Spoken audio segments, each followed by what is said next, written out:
Salut à toi, j'espère que tu vas bien. Et oui, tu le vois bien dans le titre de la vidéo, ça fait 15 ans que la chaîne existe. Alors, pour l'occasion de ces 15 ans, on va revenir sur 15 ans de chaîne. Alors vous allez dire, c'est très narcissique comme façon de voir les choses. Est-ce qu'il serait pas un peu égocentrique? Et est-ce qu'il serait pas en train de se faire une autobiographie? Mais dis-moi, ce sont que les gens importants qui font ça. Eh ben oui, effectivement, je suis en train de faire une autobiographie de la chaîne. C'est totalement faux. Mais je me suis dit que pour les 15 ans, on va revenir sur pas mal de points par rapport à l'avenir aussi de la chaîne. Ça serait un moyen de faire un petit peu l'entre-deux. Et pour le coup, on va parler de ce qui m'a animé d'abord en premier lieu à faire cette chaîne YouTube. Faut savoir que quand j'étais gamin, voilà, c'est parti. Vous êtes de pile dedans. Il naquit en novembre 1884. On va essayer d'être un petit peu drôle quand même, parce que sinon ça va être très long. Voilà, donc il faut savoir que quand j'étais plus jeune, j'ai été marqué comme beaucoup de gens par un certain personnage qui s'appelle Marcus, dont je ne sais même plus son nom de famille, honte à moi. Qui passait sur Game One à l'époque, d'où le fait d'avoir sorti une vidéo sur Game One à un moment, et qui du coup était un des premiers testeurs de jeux vidéo, mais caméra.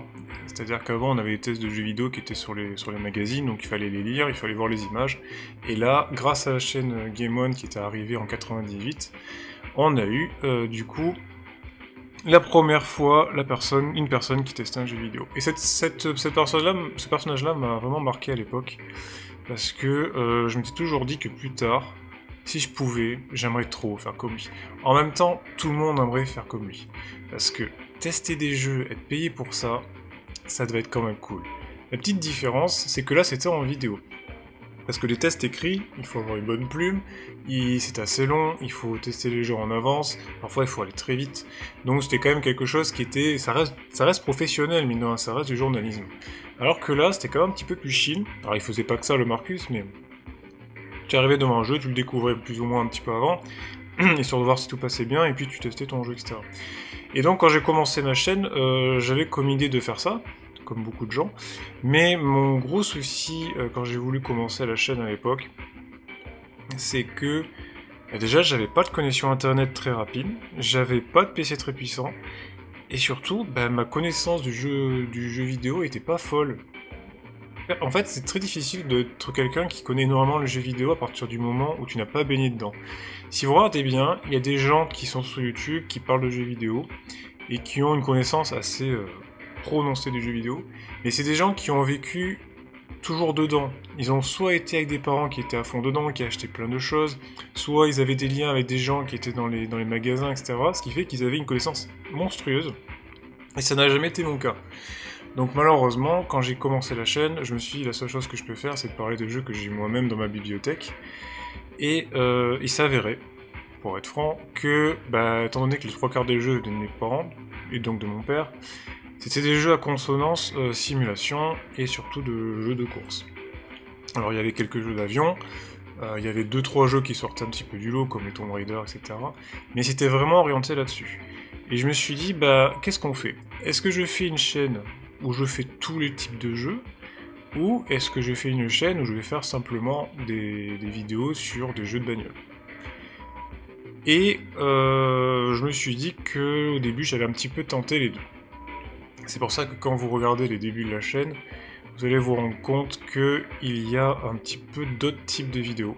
Pas forcément que des jeux de course, par exemple il y avait une thèse de Spyro, il y avait Pac-Man, il y avait je ne sais plus quel autre jeu. Alors peut-être que moi pendant la vidéo je vais essayer de me souvenir des vidéos que j'ai fait avant. Il y avait les cochons de guerre, il y avait les Pokémon.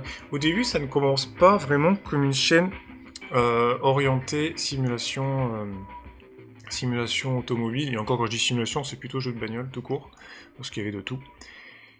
Et donc j'étais un petit peu obligé de commencer par là.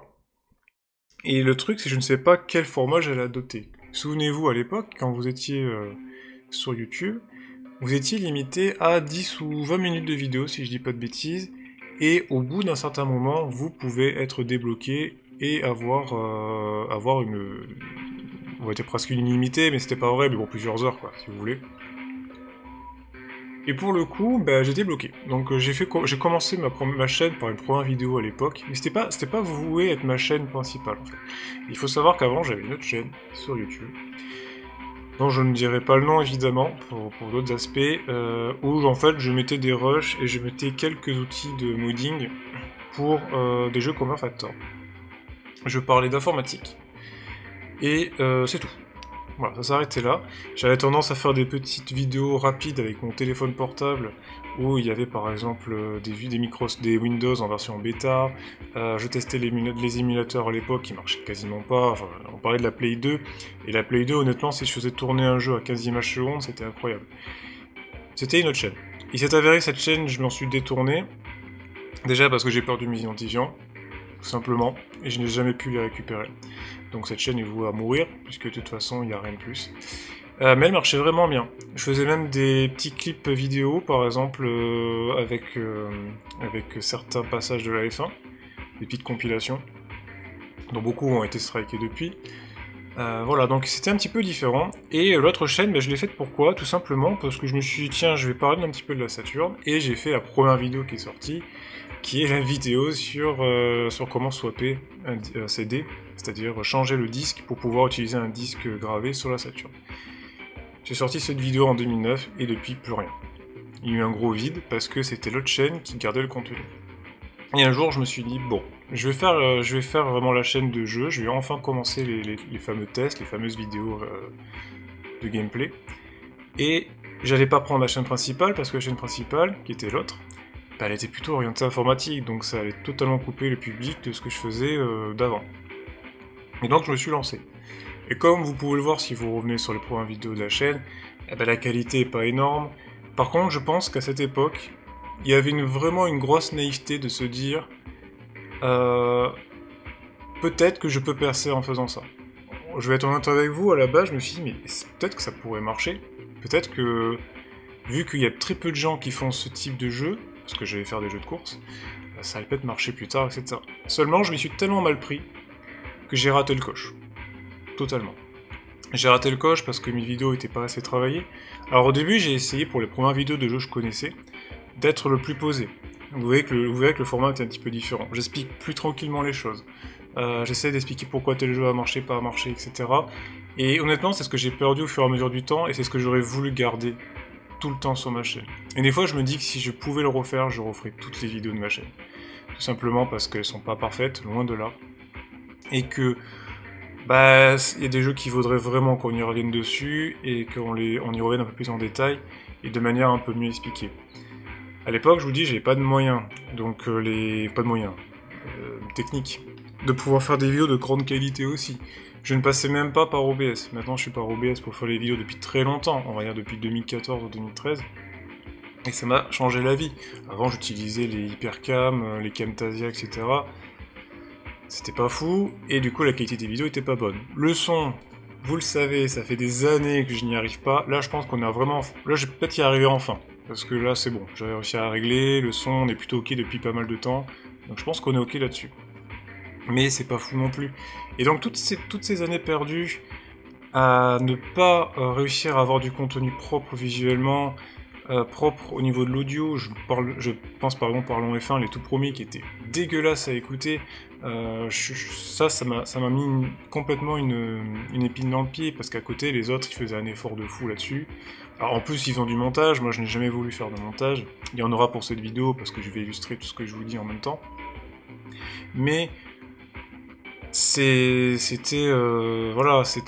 trop compliqué pour moi, c'était trop chronophage pour moi, et si à un moment c'était trop chronophage et trop difficile à faire, j'allais perdre ma motivation et arrêter tout court. Donc finalement, le fait d'avoir laissé et de se dire tant pis, les autres feront mieux que moi, mais au moins j'aurais quand même fait ce que je voulais faire, c'était plus important.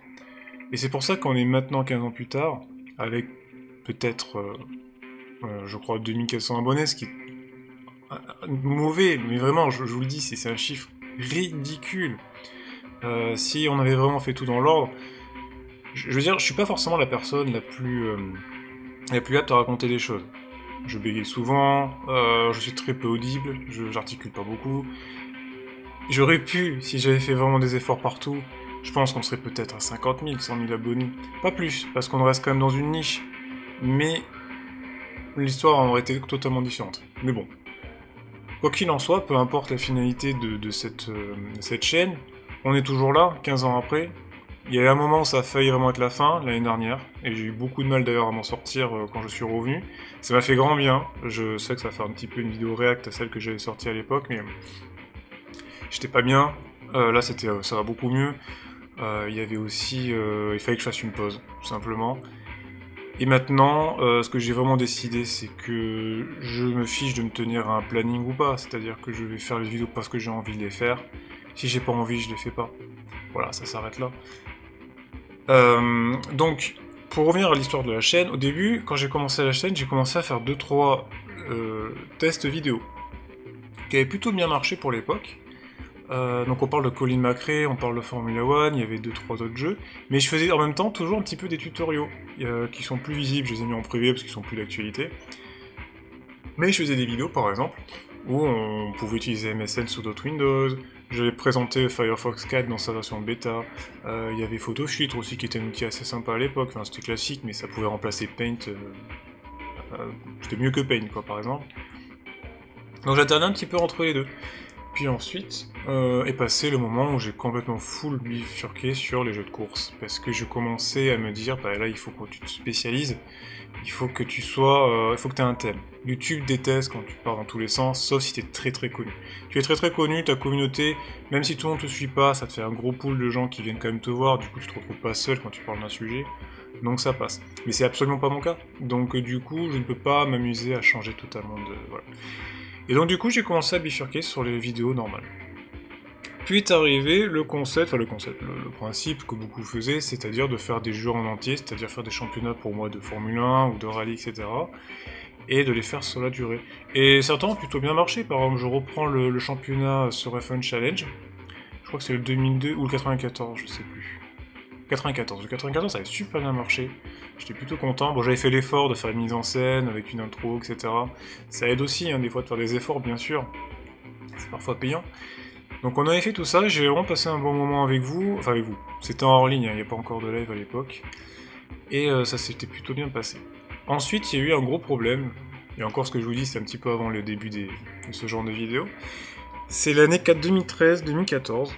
Où en fait, à partir de là, YouTube a changé son algorithme. Et à partir de ce moment-là, alors il y a une petite période charnière dans mon histoire aussi, en 2013, c'est que j'ai déménagé. Avant, tout ce que je faisais, c'est chez mes parents. Chez mes parents ou chez ma marraine, en gros, qui était dans une ville. Et après, j'ai déménagé pour vivre tout seul dans un studio. Donc j'ai eu un meilleur débit. Donc j'ai pu faire d'autres types de vidéos. Mais il y a eu un petit moment de latence où j'étais un petit peu bloqué. Parce que j'avais pas internet. Et de ce fait-là, plus l'algorithme, j'ai tout perdu. C'est-à-dire que ma chaîne, j'ai mis peut-être 5 ans, j'essaierai de voir les graphes pour vous confirmer ça, vous le verrez en même temps que moi normalement. J'ai mis 5 ans à m'en relever. Et depuis, ça n'a plus jamais redécollé, sauf pendant le Covid. Oui, le Covid, en 2020, bah, les gens étaient obligés de rester chez eux, ils consommaient du contenu. Et c'est grâce au Covid aussi que vous avez la Formule 1, mine de rien. C'est parti de là. C'est se dire, mais qu'est-ce qu'on pourrait faire pour que ensemble on puisse, dans la communauté, parce que le Discord existait quand même déjà à ce moment-là, se dire, bon bah voilà, on va tenter un truc, on va faire Grand Prix 4, on va mettre des IA et on va rigoler avec. Et regardez où on en est maintenant. On en est à la 6ème saison de la S-Formula. Alors avec toujours ces gros défauts, toujours des trucs qui vont pas, mais on rigole quand même, et je pense que c'est toujours le principal. Et c'est vraiment ça qui fait que ça maintient toujours, parce que si on ne se marrait plus sur la S-Formula, je pense que j'aurais arrêté depuis longtemps. Après, je dis pas que je vais pas arrêter un jour, honnêtement, parce que ça commence à être un peu redondant aussi. Alors, il y a des nouvelles mécaniques, ce genre de choses, donc voilà, ça marche toujours. Les gens suivent encore, on verra jusqu'à quand. Mais en tout cas, ça a été le Covid qui a lancé ça. Et j'avais eu aussi une remontée un petit peu des gens qui regardaient, mais ça a duré que le temps du Covid, hein, tout simplement. Après, malheureusement, vous le savez, j'ai beaucoup dit, je pense qu'un certain... si quelqu'un me regarde aujourd'hui le sait, je suis très lunatique. C'est-à-dire que j'ai une envie un jour, j'ai une envie un autre jour, cette envie va durer 2 jours, puis après je vais arrêter, je vais plus avoir envie. Et ça m'a beaucoup empêché d'aller au bout des choses. au bout des jeux, au bout des let's play qu'on fait en live, vous remarquez que 3/4 des let's play se finissent pas. Alors maintenant je me suis dit, vu que je les finis pas et que je suis lunatique, il y a toujours un moment où je reviens où j'ai encore envie. Bah c'est pas grave, dites-vous que beaucoup de vidéos que j'ai faites, par exemple en live, par exemple les Most Wanted, les Burnout, même Grand Prix 2, parce que là c'est récent, si je les arrête pendant 3 mois, 4 mois, ne vous inquiétez pas, je les reprendrai peut-être plus tard, c'est pas grave. Il s'était passé la même chose avec Need for Speed 4, que j'avais arrêté à l'époque, pas à cause des sauvegardes, mais qu'est-ce que j'ai fait moult années plus tard? J'ai relancé le jeu, j'ai avancé jusqu'au point où je m'étais arrêté, j'ai recommencé, et on a continué, on a pas fini, parce qu'on était arrivé à la fin, mais j'avais pas réussi à gagner, mais bon, on était sur le dernier championnat, donc on était à la fin, de Need for Speed 4, donc on avait réussi. Donc pour ceux qui sont un petit peu saoulés du fait que je démarre un truc et le finis jamais, bah c'est une histoire de patience, et j'en suis saoulé moi-même de me dire je pars sur un truc, les gens s'engagent sur mes vidéos, et sont pas récompensés parce qu'ils ont jamais la fin, ou très rarement. Donc voilà. Donc ça je m'en excuse, mais c'est malheureusement une facette de ma personnalité, et à partir du moment où je vous ai dit que je ne ferai plus les vidéos par besoin, mais juste par envie, bah, c'est évident que ça va continuer comme ça. Voilà.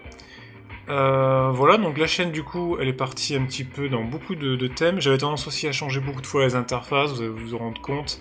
Il faudra que je fasse un petit montage là-dessus pour montrer toutes les interfaces qu'il y a eu sur les chaînes, c'est incroyable. Si un truc que j'adore faire, vous allez vous en rendre compte, c'est faire les interfaces pour OBS, c'est-à-dire comment on voit la vidéo, tout ce qu'il y a autour. C'est chronophage de fou. Je vais vous dire, j'ai passé des fois des semaines entières juste pour faire une scène. Alors que ça sert à rien, que ça n'apporte rien du tout, parce que ce qui compte c'est le jeu, c'est ce qui tombe derrière. Des fois ça a été plutôt réussi, je suis assez fier par exemple de la partie magazine, ou le fait de pouvoir tout voir en 3D avec vous, je trouve ça super sympa, et c'est pour ça que j'en ferai d'autres. Et ça reste ultra utile de faire ça, comparé à quelqu'un qui vous montre des photos, c'est quand même plus pratique. Mais voilà, je suis parti dans beaucoup de sens, je sais que du coup il n'y a pas de tenue en termes de vision des vidéos, c'est-à-dire que des vidéos on voit mieux, d'autres on voit moins bien. Il y a un thème parce qu'un jour je me suis dit oh, c'est trop bien, c'est trop cool, je le mets en place, 2 mois après j'en ai plus envie, je change, je repasse à autre chose. Et pour finalement arriver à une période de ma chaîne où je me suis dit bah, on va reprendre à zéro, et c'était justement après le retour de l'année dernière où je me suis dit on va aller droit au but, et c'est-à-dire à ce moment-là où j'ai commencé à refaire des vidéos où je ne parlais même plus, et j'en referai d'autres d'ailleurs, et je me suis dit pourquoi pas faire des vidéos sur des prototypes. Parce que ça, il n'y a pas encore beaucoup de gens qui le font. Et l'avantage, c'est que je parle pas, je fais juste ma vidéo, tout est clair et net, et en plus, ça intéresse un autre public qui n'est pas forcément français, c'est mondial. Voilà. Parce que j'avais aussi envie à un moment de faire un peu internationaliser, parce que, vous le savez, si vous faites des vidéos, vous êtes youtubeur français, vous êtes vite limité. Si vous faites que du français, vous êtes obligé de parler en anglais pour enfin augmenter votre audience et toucher le monde entier. Et comme je suis nul en anglais, ben, je peux pas le faire, donc en fait la seule solution c'est de faire du no comment. Donc j'ai fait des vidéos des fois non commentées, avec des prototypes, donc c'est pour ça que vous avez ce genre de vidéos un peu plus tard, en tout cas depuis l'année dernière. Et au niveau de l'interface, ben, vous vous rendez compte que hormis les lives, toutes les vidéos que je sors sont simplement avec juste le logo, il n'y a plus rien, il n'y a plus rien du tout, parce que je me suis dit ben, l'important c'est le contenu, c'est pas ce qui est autour. Et en plus, entre-temps, j'ai enfin pu trouver un outil pour pouvoir justement resimuler les effets vidéo capturés, etc. Ce qui fait que je suis super content. Ça, pareil, j'ai mis des années à essayer de traficoter des trucs pour avoir un rendu qui ressemble plus ou moins. Là, on a tout. C'est parfait, mais voilà. Donc c'est toujours en cours. Mais normalement, ça devrait plus trop bouger. Voilà, donc je sais pas trop ce que je pourrais dire de plus par rapport à ces 15 ans. Merci en tout cas si vous m'avez suivi depuis le début, il y en a. Des fois je suis surpris de voir des commentaires, ils me disent ouais mais t'inquiète, je connais, ça fait 10 ans, genre... Je suis pardon. Et surtout que la personne n'a pas commenté entre temps. De 10 ans en arrière à maintenant, elle n'a jamais commenté, puis un jour, pouf, ça pop, on sait pas pourquoi. Et en tout cas ça me fait super plaisir, je vous le dis vraiment. Les commentaires sur des vidéos, peu importe le youtubeur, hein, même si vous avez l'impression qu'ils les lisent pas, parce que certains ont trop de commentaires, je comprends, c'est impossible à lire. À partir d'un moment, effectivement, ça sert plus à grand chose pour lui, ça fait juste du référencement. Les pouces, les abonnements, les pouces, les commentaires, tout ça, même si je préfère les commentaires vraiment aux 2 autres, parce que les 2 autres pour moi c'est trop informel, c'est-à-dire, ouais tiens ton like, tu m'as saoulé, je déteste faire ça. C'est pour ça que je n'ai jamais quémandé quoi que ce soit dans les vidéos, je le répète. Mais moi je veux que les gens ça vienne d'eux-mêmes, mais c'est vrai que beaucoup de gens me l'ont dit. Ouais, mais il faut forcer les gens, faut pas attendre les gens. Les gens, ils consomment comme toi tu consommerais, et toi t'as pas forcément le dit, ouais, je mets un pouce. Non, des fois les gens le font pas parce qu'ils s'en foutent, parce qu'ils se rendent pas compte en fait de l'impact que ça peut avoir. Et comme moi j'étais un petit peu dans cette démarche un peu honnête de me dire, attendez, je passe sous les gens tous les débuts de vidéo en disant, n'oubliez pas le pouce, la cloche, etc. Je me suis dit, ils vont le faire d'eux-mêmes, ils vont comprendre que bah, si ça leur a plu, ils mettent un pouce, si ça leur a pas plu, ils mettent un pouce vers le bas. J'assume totalement, hein. Si vous aimez pas la vidéo, mettez un pouce. Par contre, si vous mettez un pouce vers le bas, bah à minimum dites-moi ce qui va pas, voilà, tout simplement, comme ça on peut corriger ça la prochaine fois. Enfin en tout cas essayer, suivant ce que c'est. Et on s'améliore, voilà. Mais si c'est juste pour mettre un pouce rouge parce que c'est rageux, on sait pas pourquoi, ça n'a aucun intérêt, parce que du coup, moi, ça fait 15 ans qu'on fait des vidéos, c'est pas ça qui va me faire arrêter, hein, c'est pas des pouces. Donc, voilà. Il faut essayer un petit peu de comprendre. Donc ouais, c'est important. Si vous pouvez le faire, bah, ça m'arrangera toujours, parce que bah, ça fait monter un peu la visibilité, c'est pas mal de gens de faire découvrir un petit peu. Et puis, par contre, bonne nouvelle aussi, je reviens sur l'algorithme de YouTube. Bah là, l'algorithme actuel est pas mal, parce qu'honnêtement, je tombe sur plein de youtubeurs qui ont pas beaucoup de vues, des gens que je découvre comme ça. Là, YouTube, s'il vous plaît, si vous m'entendez, personne m'entendra, mais s'il m'entend, gardez cet algorithme. Parce que enfin, je redécouvre des amateurs, des gens d'autres vidéos, etc., qui ont un talent fou, ou qui parlent de sujets dont au départ je me dis, mais personne n'a parlé de ça, mais si, ils en parlent. C'est super bien, vraiment. Et c'est pareil, cet algorithme, bah, du coup, bah, c'est un petit peu ce que je disais avant, c'est-à-dire que autant il va pénaliser pendant 5 à 6 ans, autant là, bah, il permet moi aussi d'émerger un petit peu dans ce que je fais. Et je pense que tout le monde a le droit d'avoir un petit peu ce droit au gâteau en fait, parce qu'il y a eu un moment où les youtubeurs, les gros youtubeurs prenaient 99,9% de l'audience de YouTube dès le début, et malheureusement, bah, ça a fait que 99,9% des autres n'existent pas. Voilà. Bon, je vais m'arrêter là-dessus. J'espère que ça vous a plu. Voilà, c'est une petite vidéo 15 ans, hein, ça sert pas à grand-chose, mais au moins vous savez un petit peu quels étaient les tenants aboutissants de la chaîne, ce qui a un petit peu évolué. Juste, je vais terminer du futur. Vous avez vu qu'actuellement, depuis qu'il y a pas mal de lives, maintenant on finit sur des lives, j'ai l'impression, je vais renommer la chaîne à la fin, vous allez comprendre pourquoi, mais vous savez pourquoi. C'est en référence à Hooper, évidemment, qui est quelqu'un que j'ai toujours suivi. Qu'il soit toujours borné ou pas, ça ne m'a jamais gêné, mais bon, vous connaissez le personnage. Lui aussi, au début, il faisait des vidéos hors ligne, et finalement, il passait en tout en live. Et pourquoi moi, de mon côté, je passe en live? Bah, tout simplement parce que je me suis rendu compte qu'il y avait quand même des gens qui revisionnaient derrière les lives. C'est pas des lives morts, comme des restreams Twitch, où les gens ils étaient sur Twitch, ils regardent très peu ce qui s'est passé sur YouTube après. On est une chaîne totalement YouTube. Et je ne veux pas aller sur Twitch, vous le savez. Je veux rester sur YouTube. Et le fait de faire des lives, bah, ça me permet d'allier les deux, c'est-à-dire je fais une vidéo de ce que j'ai envie de faire, on découvre le jeu ensemble, vous pouvez commenter ce qui se passe, vous pouvez même me rajouter des informations, et je remercie ceux qui le font en me disant ouais mais là tu vois ça a été ça, tel développeur a fait ça, là en fait à l'époque il pensait faire ci, faire ça. C'est génial, pour moi c'est ça YouTube, c'est de se dire on va partager quelque chose ensemble, on va découvrir ou redécouvrir quelque chose ensemble, et ça sera en direct, tout le monde peut en profiter. Et ceux qui n'ont pas eu le temps de voir les lives, c'est pas grave, si le sujet vous intéresse pas, tant pis. Si en plus il vous intéresse, vous avez la rediff, vous pouvez revoir, vous pouvez même commenter en dessous, tout le monde est content. C'est pour ça que finalement le mode hors ligne, bon là ça va être une vidéo hors ligne parce que je la prépare à l'avance, c'est un petit peu de plus en plus dépassé malheureusement, sauf si vous faites un format documentaire, etc. Mais pour ma chaîne, à partir du moment où on parle de découverte de jeux ou de let's play classique, je pense que le format live est le plus adapté. Alors ça ne veut pas dire que les hors-lignes vont s'arrêter, hein. Il y en aura toujours, mais il y en aura beaucoup moins. D'ailleurs vous pouvez voir que la proportion elle est maintenant une pour 3 ou 4 lives. Voilà, et encore une fois, je vous remercie vraiment, vraiment, ceux qui sont encore là. Je sais que sur les 2400, il y en a peut-être plus que 200-300, parce qu'évidemment, le nombre de bots, de gens qui n'ont plus de compte, etc. C'est la vie, c'est pour ça que quand vous voyez un nombre de youtubeurs à 1 million ou 2 millions, dites-vous que ouais, mais il a pas 2 millions de gens qui regardent ses vidéos, hein. Il y en a peut-être que 300 000. Mais en tout cas, ceux qui sont encore là, je vous remercie. Je vous dis pas dans 15 ans, parce que peut-être que j'en ai un peu marre, j'aurais trop fait le tour au bout d'un moment. Je ne sais pas, même moi je ne peux pas vous dire. Mais en tout cas, encore merci, et je vous dis à la prochaine pour une autre vidéo. Ciao tout le monde!